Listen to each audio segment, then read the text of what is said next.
We're good to go. So Tracy, that means you're kind of like Ed McMahon. So you let us know when we're on. You're not old enough to know who Ed McMahon is, but that's okay. Okay. All right. Let's see. Sheriff McAndrew called me, and he's got a family medical thing, so I knew he wasn't going to be here today. But it looks like is Commissioner Shermack, thank you, coming? I just saw him. I would think he is. He was here for our commissioners meeting this morning. Okay. All right. So we'll give him a minute. Hold on, I'll go check. Hold on.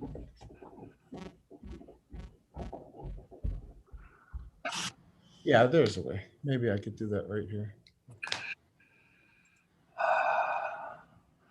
I've been involved in a settlement conference since 9 o'clock this morning, going in and out of breakout rooms with faces and lawyers and parties. And those lawyers like to talk a lot, don't they, Judge? Only the ones who get paid by the hour.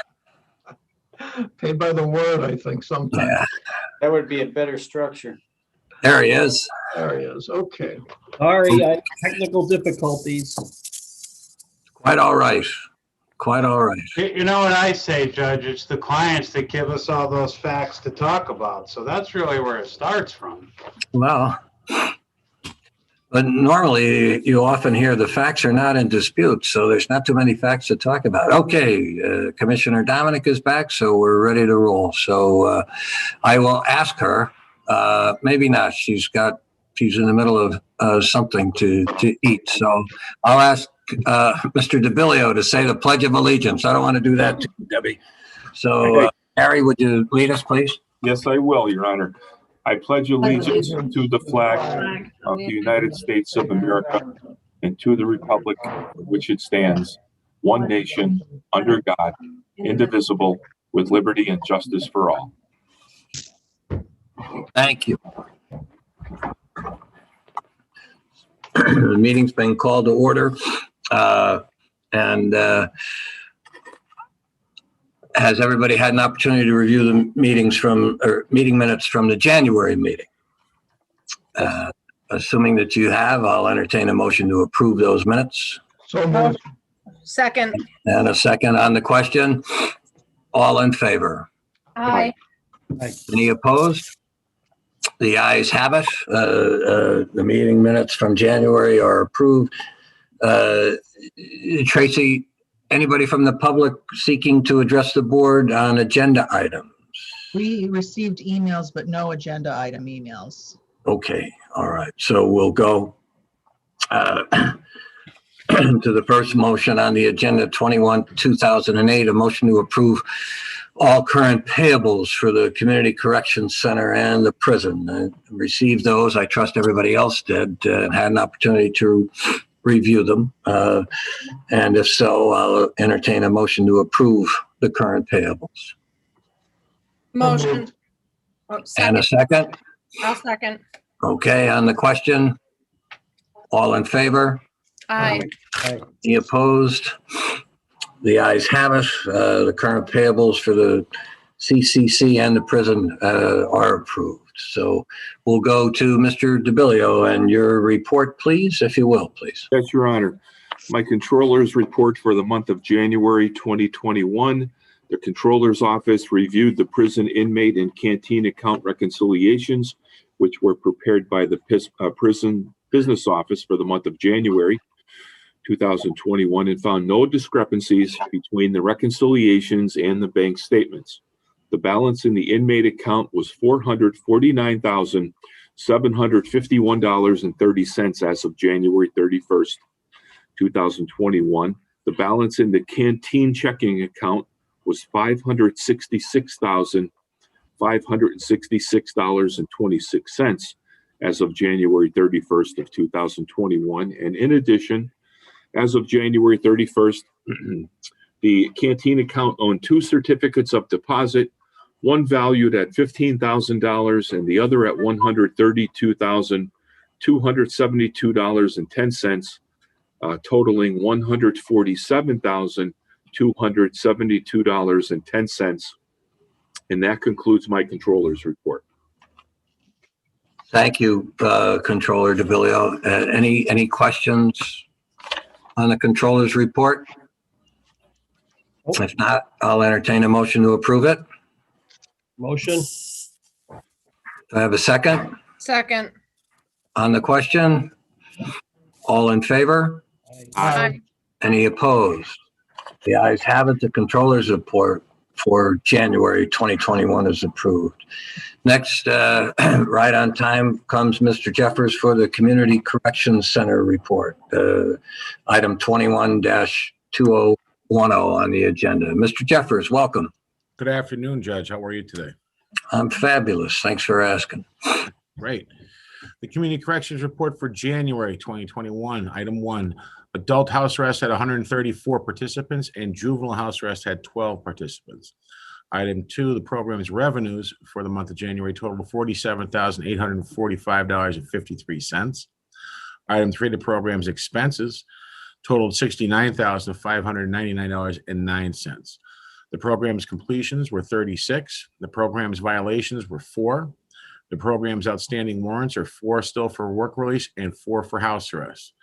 And since it's being the first month of the year, the budget report for overtime is 0%, expenses are at 6%, and revenue is at 8%. That concludes the report, Your Honor. Thank you. Any questions for Mr. Jeffers from anybody? If not, I'll entertain a motion to approve the Community Corrections Center report. So moved. Second. Have a second on the question. All in favor? Aye. Any opposed? The ayes have it.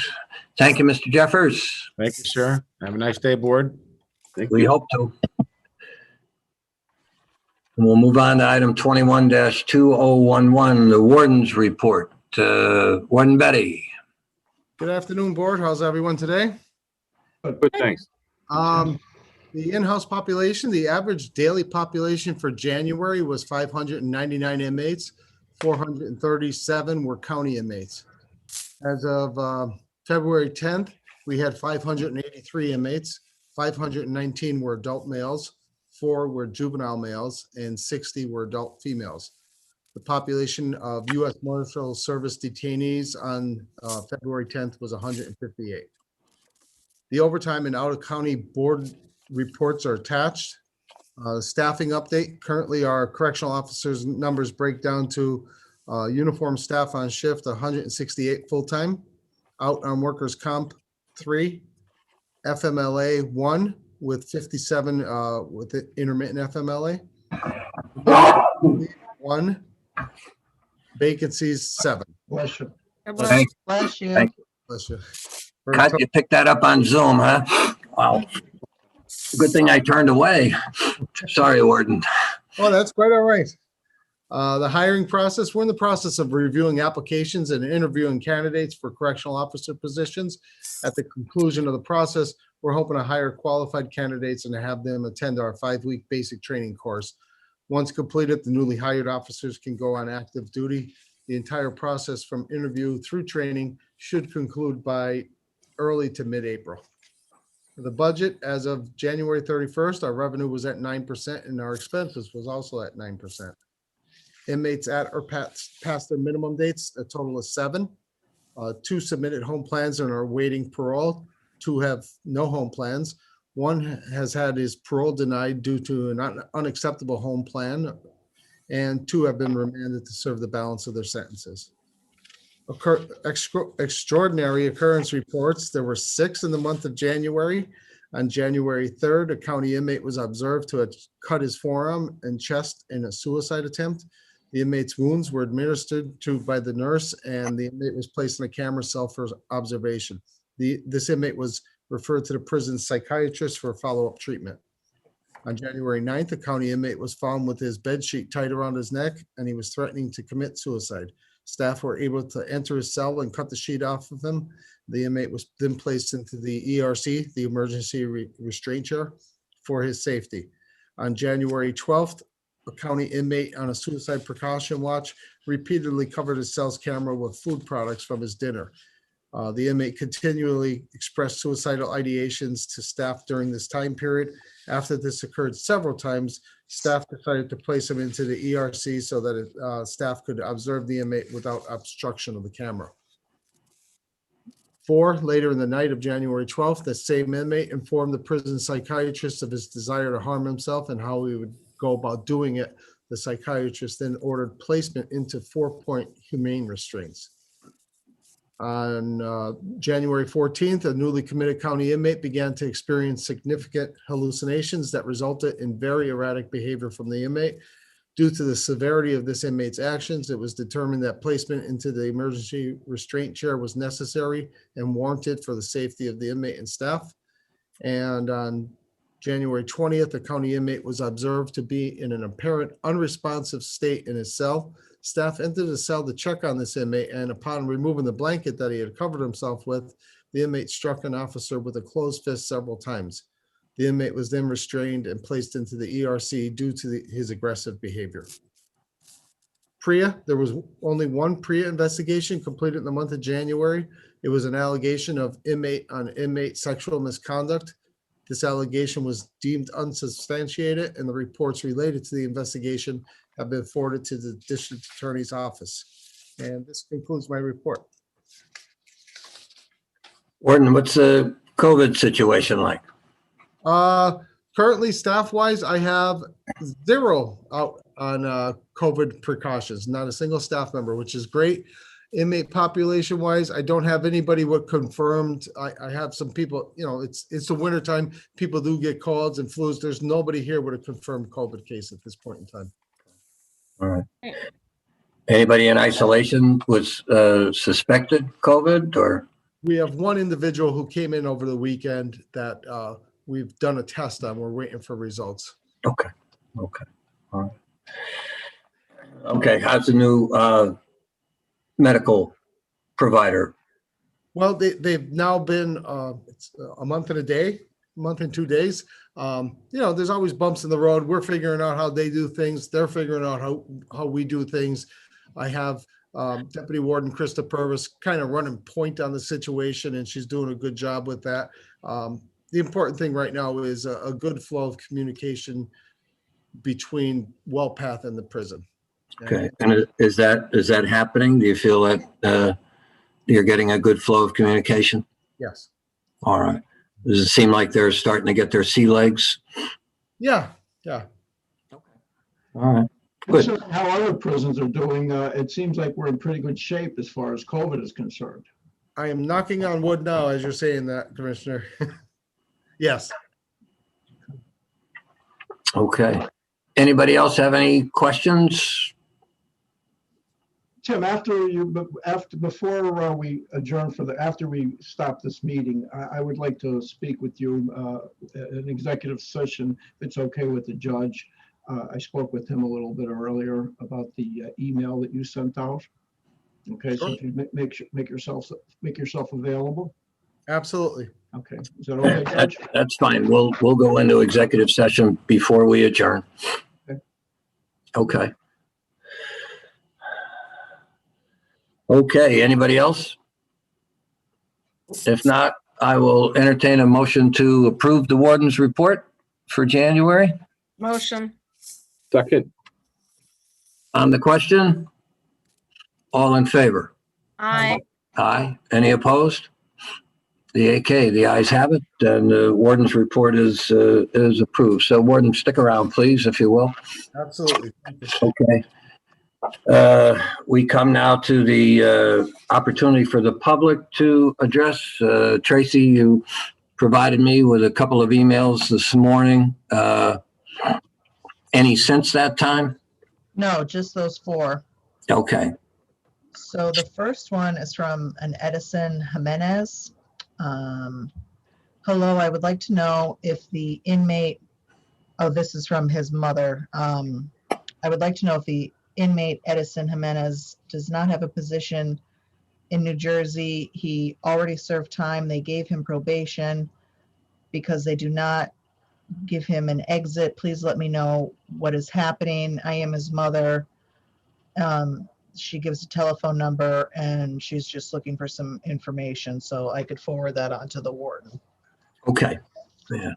I think that has to go to his lawyer. We can't address the terms of his sentencing or any related things like that. No. Yeah. I mean, if it has to do with the length of the sentence or any kind of transfer back to New Jersey, which I think seems to be the essence of what she's getting. But I think, I don't mean to cut you off, David, but I think somebody should, Warden, if you would call her and just advise her that to have his lawyer make a request and see what the situation is. Or maybe she just needs to talk to the lawyer. It sounds like she doesn't have much communication with his lawyer. So. Yeah, I just don't want us rendering opinions on sentencing, especially when it's an application of interstate things and the time being served. But just steer in the right direction if you can, Warden, and I'll help you if there's a problem. No problem. Thank you. Sounds good. Thanks, David. Okay, Tracy? My second one is from Bev DeBarros. This is regarding female inmate medical care. She says, "Dear friends, I asked the following 2 questions for the January prison board meeting and neither one was answered. With only 55 female inmates, it should have been easy for the warden's office staff to answer the first question. I will ask the second one in a different way. What is the standard of care regarding annual physical exams for women who are incarcerated at the Lackawanna County Prison for more than a year? And are the standards different for federal, state, and county inmates?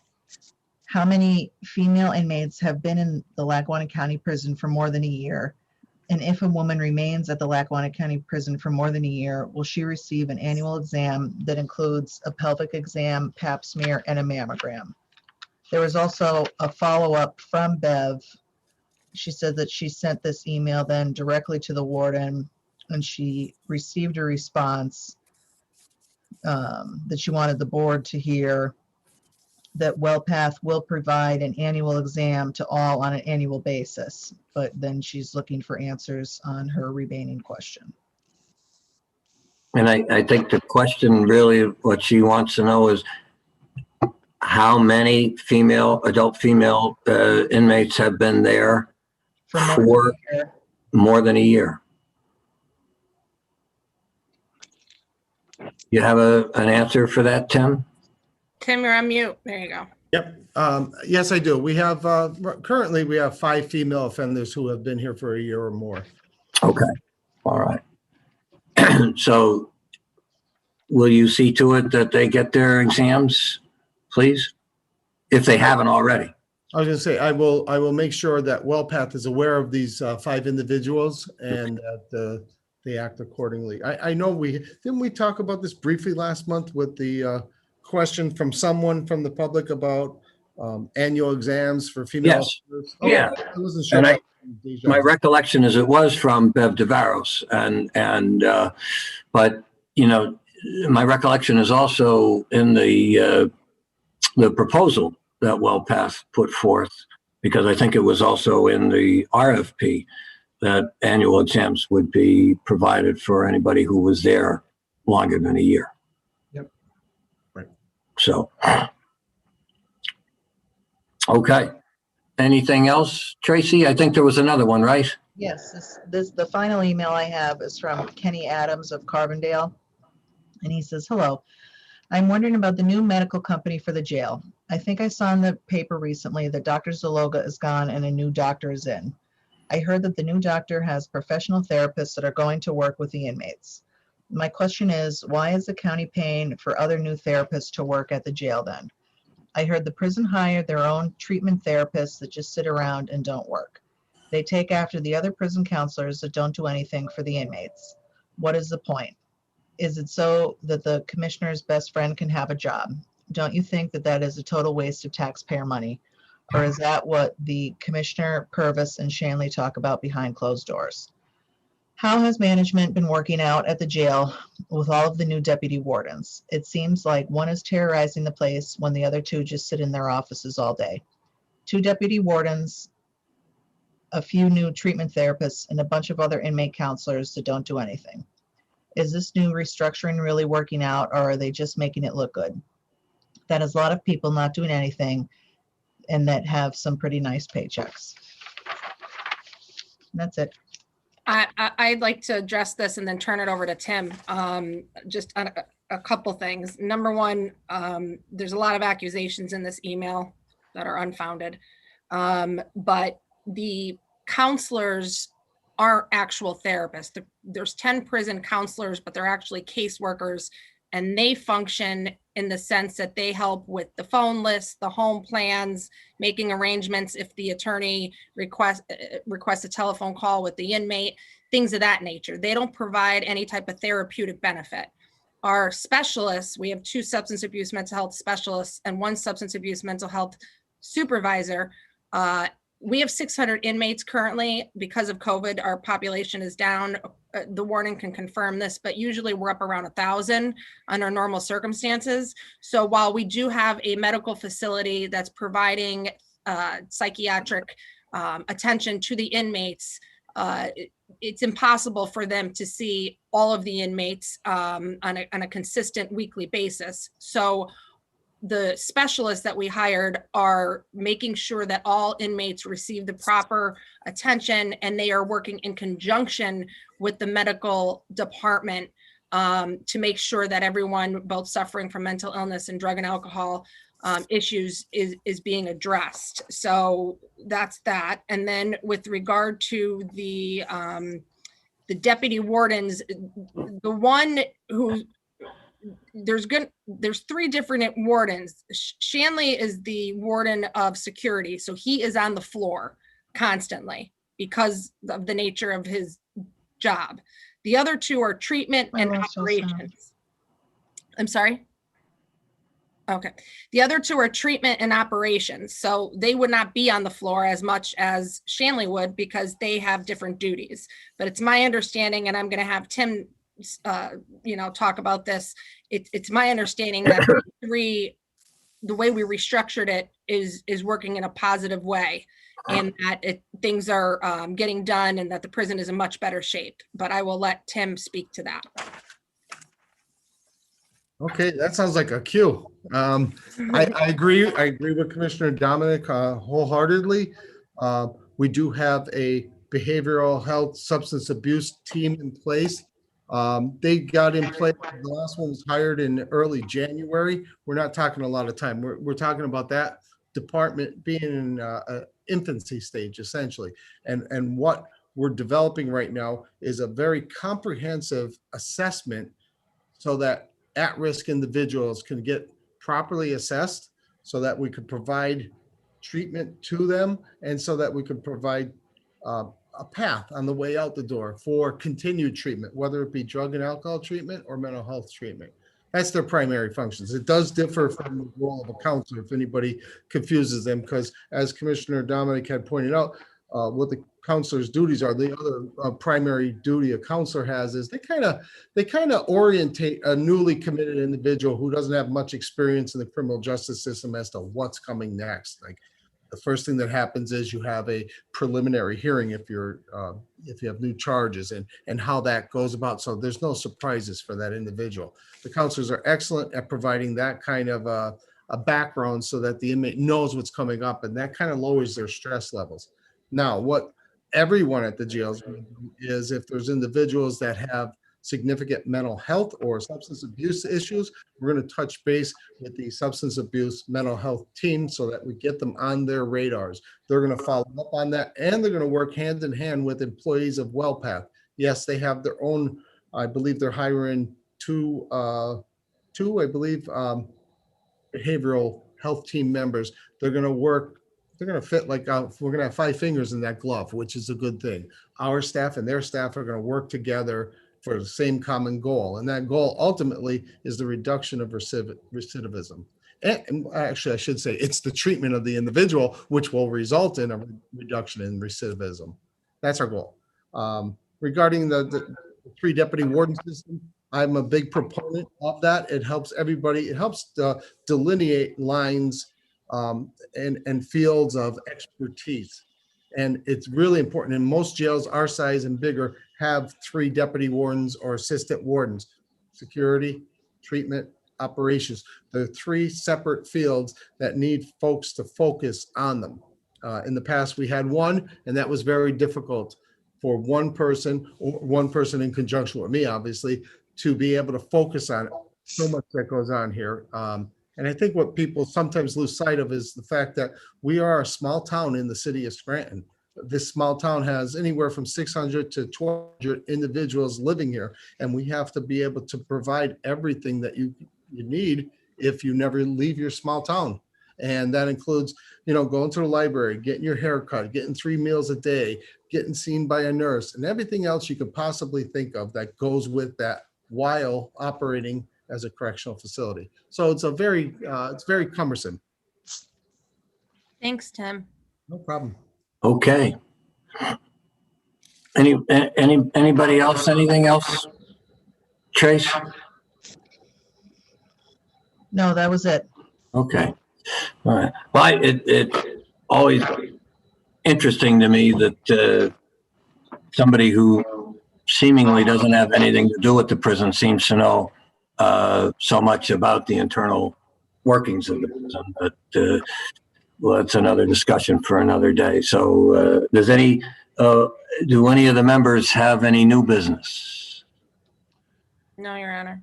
Okay, if not, we'll go into executive sessions. So, Your Honor, just briefly, I just wanted to apprise the board, and this is really indirectly associated with the prison board, but we've had some litigation resulting from the change of the healthcare medical provider here in Lackawanna County over the last month or so.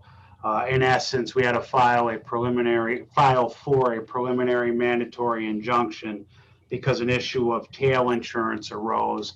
And as I know Your Honor is aware, but those on the call, tail insurance is just the insurance to cover claims that are filed on a claims-made policy after the termination of the policy.